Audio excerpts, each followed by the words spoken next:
Assalamualaikum warahmatullahi wabarakatuh. Salam sejahtera, salam perjuangan kepada semua teman-teman yang sempat bersama saya di live YouTube channel. Terima kasih banyak selama ini yang telah memberikan sokongan dan juga yang telah subscribe channel YouTube saya untuk kita kongsikan info-info semasa dari masa ke semasa. Kalau kita bersiaran ada ketikanya agak panjang, 1 jam lebih, kadang-kadang tak sampai pun 1 jam, setengah jam ya. Bergantung pada isu lah. Di malam ini pun saya rasa saya nak ulas tidak berapa panjang, masih lagi dalam sekitar topik Pilihan Raya Negeri Melaka, Pilihan Raya Negeri Melaka yang diadakan pada 20 hari bulan November nanti. Okey, sekarang ni nampaknya semakin agak kalut. Dalam suasana belum pun masuk lagi hari penerimaan calon. Penerimaan calon terakhir pada 8 hari bulan ya, 8 bulan November kan. Masih lagi orang perkatakan tentang demokrasi di negara kita yang semakin lama bukan semakin maju, tidak seperti negara-negara lain. Negara lain sekarang ini mereka semakin maju ya untuk mempertingkatkan amalan demokrasi khususnya dalam sistem pilihan raya negara masing-masing. Masing-masing dengan kaedah cara mengundi yang lebih telus ya, memikirkan bagaimana untuk menghasilkan keputusan pilihan raya yang lebih tepat. Pengundi-pengundi boleh mengundi dengan rasa yang lebih selesa dan juga berkeyakinan undi mereka tidak ditipu dan sebagainya. Banyak negara telah memikirkan kaedah yang sedemikian rupa bagi menentukan amalan demokrasi pilihan raya dan negeri masing-masing lebih telus. Tapi berbeza dengan negara kita, nampaknya semakin lama semakin ke belakang, semakin lama semakin berulur ke belakang. Ya? Contohnya macam pilihan raya negeri Melaka, di mana saya agak pelik bagaimana pilihan raya itu, macam mana pilihan raya itu boleh diadakan dalam keadaan orang tidak boleh berkempen. Ini satu perkara yang diperbahaskan, yang selalu diperkatakan, bahkan disentuh juga di dalam parlimen. Dalam keadaan majlis perkahwinan boleh diadakan, tapi kempen pilihan raya tak boleh. Ya? Jadi saya rasa kita dah semakin berundur ke belakang. Kita sendiri merosakkan amalan demokrasi dalam negara kita.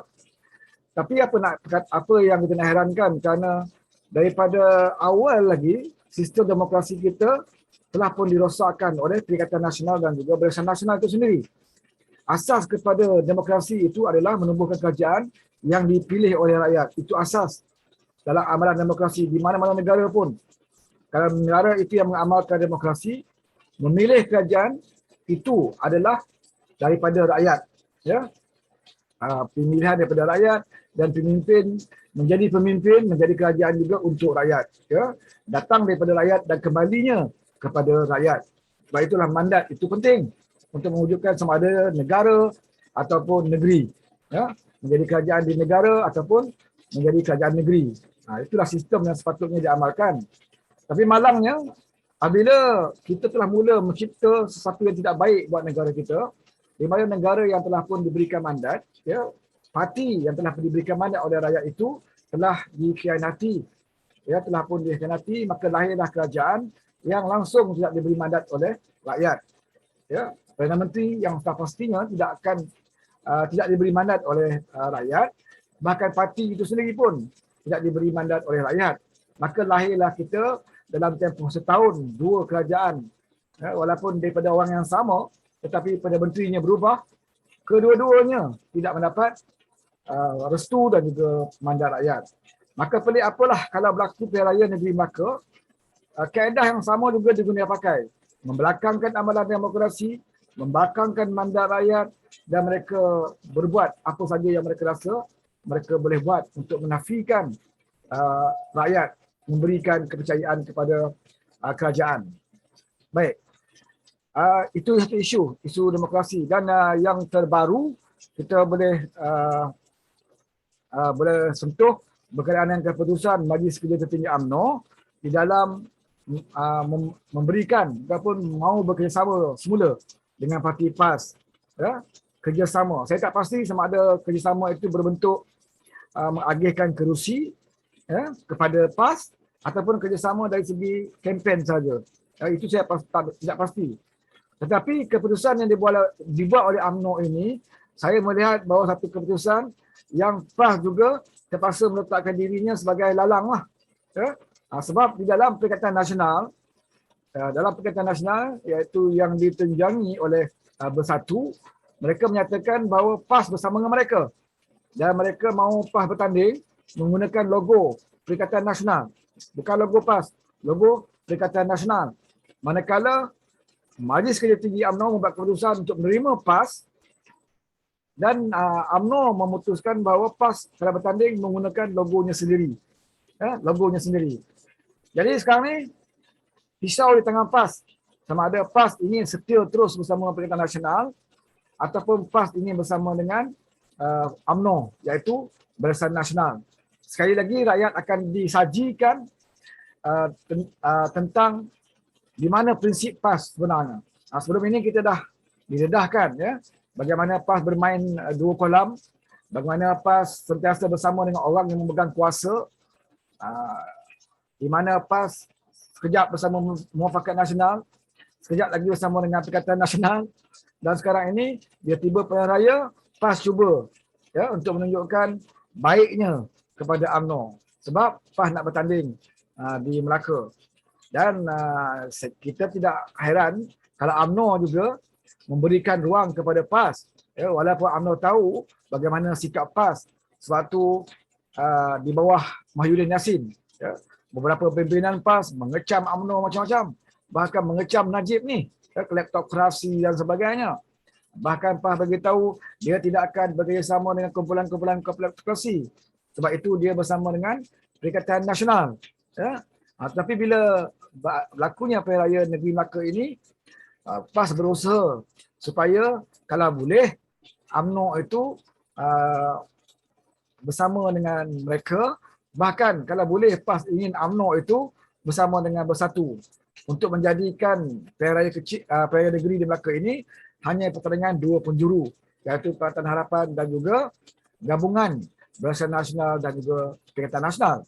Tetapi daripada malam semalam dalam perancangan jentera Barisan Nasional, Zaid Hamidi tegaskan bahawa UMNO tidak akan sesekali mahu bekerjasama dengan Parti Bersatu. Jadi bermakna tidak mungkinlah Barisan Nasional akan bergabung dengan Perikatan Nasional. Yang dipersoalkan ni PAS ke mana arah dan hala tujunya, ya, keputusannya dan juga prinsipnya. Apakah PAS akan bertanding atas tiket Perikatan Nasional, dalam masa yang sama PAS juga mencuri peluang untuk mendapatkan kerusi dengan kerjasama bersama dengan UMNO. Ya? Kalau ini berlaku, saya rasa Perikatan Nasional dan juga Barisan Nasional ya, harus memikirkan ya, sama ada PAS ini boleh dipercayai atau tidak untuk dijadikan kawan di dalam politik. Ya, bagi kita dalam Pakatan Harapan yang sebelum ini bersama PAS di dalam Pakatan Rakyat, kita lebih kenal dengan PAS ini, lebih kenal dengan perangai PAS ini. Ya, jadi tempat itu kita tak pelik. Kalau PAS mahu bersama dengan UMNO, dalam masa yang sama PAS juga mahu bersama dengan Bersatu. Konon-kononnya PAS nak jadi pendamai di antara kedua-duanya. Ya. Bagaimana PAS nak jadi pendamai? Kerana suatu bersama dengan Muhyiddin, pemimpin PAS bagi teruk menghentam pemimpin UMNO. Ya, begitu marahnya mereka apabila UMNO berusaha untuk menjatuhkan kerajaan Muhyiddin. Ya, mereka menganggap UMNO ini tamak. UMNO ini tidak boleh lagi diharapkan. Ya, UMNO hanya mementingkan diri sendiri. Sebab itu sanggup UMNO menjatuhkan Muhyiddin Yassin. Ya, kita ingatkan PAS berpegang dengan prinsip itu. Tetapi tidak. Walaupun dia marah dengan UMNO, menjatuhkan Muhyiddin, tetapi bila Muhyiddin tumbang, PAS menyokong Ismail Sabri. Jadi menyokong UMNO lah tu ya. Jadi kita melihat PAS, dia cuma berlakon seolah-olah dia adil, dia cuma berlakon seolah-olah dia menjadi pendamai, tetapi hakikatnya PAS akan bersama dengan sesiapa saja yang memegang kuasa. Ya. Sebab itu tak pelik kalau waktu Pakatan Harapan menjadi kerajaan, PAS mengatakan bahawa dia akan menyokong Mahathir sampai PRU yang ke-15. Bila Mahathir jatuh, PAS menyatakan dia akan sokong Muhyiddin dalam keadaan waktu senang dan juga susah. Tetapi bila Muhyiddin jatuh, PAS menyokong Ismail Sabri. Inilah politik PAS yang begitu mudah, ya, senang berjuang dalam PAS ni. Ya, tak perlu bersusah payah, tunggu saja. Dapat 1-2 kursi pun sudah cukup. kalah pun tak apa, asalkan ditempatkan bersama dengan orang-orang yang memegang tampuk kekuasaan. Jadi kita lihat, dan bagi Pakatan Harapan, berlaku 2 penjuru ke, 3 penjuru ke, 4 penjuru ke, Pakatan Harapan sudah biasa dalam pertarungan sedemikian rupa. Dan kita tidak pernah gentar, walaupun PAS bersendirian, walaupun PAS berkawan, kita akan hadapi mereka dan kita nak bagi tahu rakyat bahawa dalam memilih kerajaan ini, kita naklah memilih satu gabungan yang nampak berprinsip, satu gabungan yang akan perjuangkan rakyat melebihi segala-galanya. Ya, kalau kita tengok UMNO, Barisan Nasional, dia sanggup, ya, dia sanggup rampas mandat rakyat.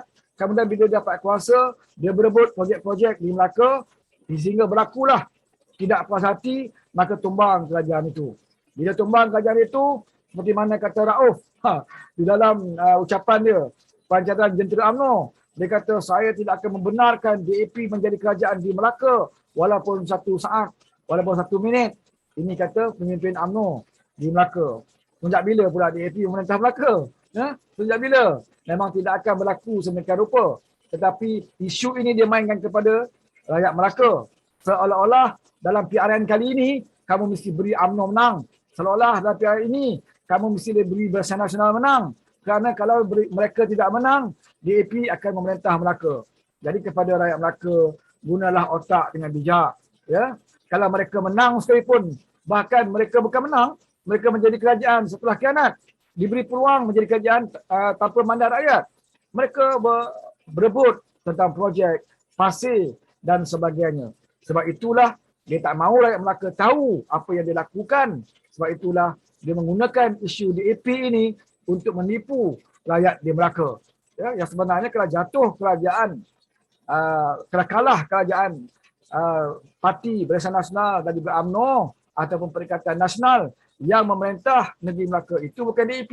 Yang memerintah negeri Melaka itu adalah Pakatan Harapan. Ketua Menterinya siapa? Ketua Menterinya YB Adli, iaitu orang yang telah pun diberi kepercayaan oleh rakyat Melaka untuk menjadi Ketua Menteri dan telah pun menunjukkan prestasi yang amat baik.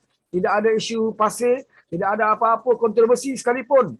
Dan dia telah merancang berbagai-bagai projek di Melaka dan seperti kediaman, perumahan dan juga ada plan untuk memajukan negeri Melaka agar negeri Melaka ini akan menjadi sebuah negeri yang maju seperti Pulau Pinang ataupun di Selangor.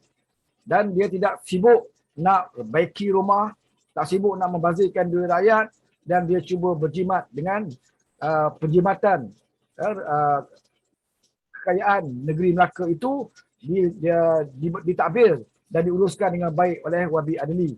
Berbeza sekali, ya, sewaktu UMNO memerintah negeri Melaka sebelum ini, sehingga kan UMNO diberi peluang, ya, melalui pengkhianatan oleh pengkhianat itu membentuk kerajaan. Apa yang mereka lakukan, ya, mereka bercerita tentang projek-projek dan sebagainya, ya, projek pasir, tambak pasir dan sebagainya. Rakyat Melaka makan pasir, mereka makan, ya, jutaan ringgit bersama mereka untuk diagihkan, sehingga ada adun yang tidak berpuas hati, maka adun itu mengkhianati kerajaan UMNO Barisan Nasional di Melaka. Maka wujudlah pilihan raya.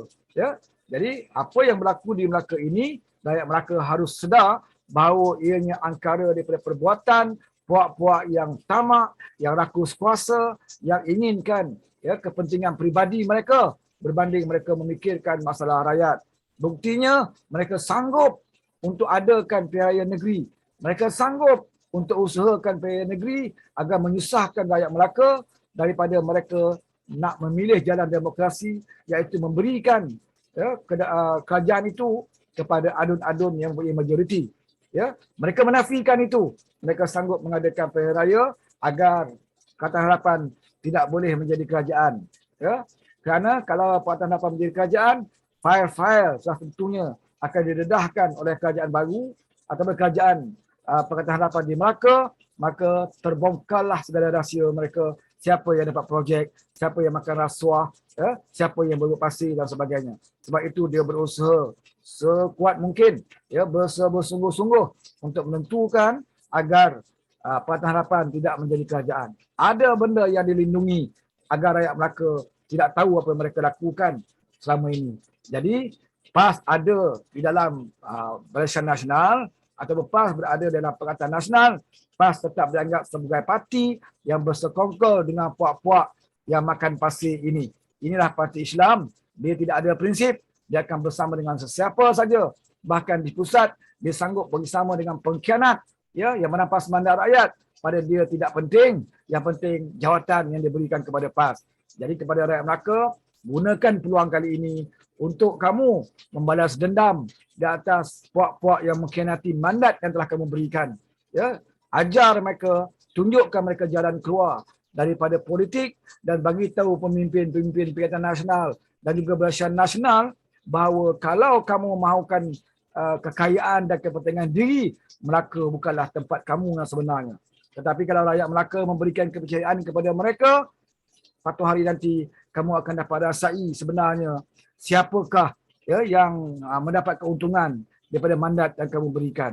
Ya, jadi cukup sampai di sini untuk rakyat Melaka khususnya, dan saya berharap benar rakyat Melaka ya membuat keputusan yang bijak agar jangan lagi tertipu. Ya, tidak mustahil kalau sewaktu mereka menjadi kerajaan hasil daripada pengkhianatan. Kali ini kalau mereka berjaya sekalipun, itulah amalan mereka. Mereka akan terus berebut-rebut kuasa, mereka akan terus berebut-rebut projek, dan akan berlakulah, kita bimbang, akan berlakulah sekali lagi pilihan raya akibat daripada tidak puas hati dengan projek-projek yang diberikan. Ya. Cukup sampai di sini. Beringatlah orang Melaka, pilihlah Perikatan Harapan, dan kamu lihatlah dan kamu nilailah pentadbiran Perikatan Harapan ya, untuk sepenggal saja dulu untuk kamu membuat penilaian. Sekiranya Perikatan Harapan juga bersikap seperti UMNO, maka hak rakyat Melaka lah untuk menolak mereka pada PRU yang ke-15 akan datang. Jadi cukup sampai di sini. Saya mengharapkan agar semuanya berada dalam keadaan sihat walafiat, jaga diri dan teruskan kerja walaupun banyak sekatan-sekatan ya, yang telah dilakukan untuk menghalang kemarahan Perikatan Harapan. Tetapi kita harus bersedia kerana gelanggang telah pun dibuka dan kita harus bertarung dengan bersungguh-sungguh agar rakyat Melaka mendapat kenikmatan daripada pentadbiran kerajaan Perikatan Harapan. Sekian, wabillahi taufiq wa hidayah. Assalamualaikum warahmatullahi wabarakatuh.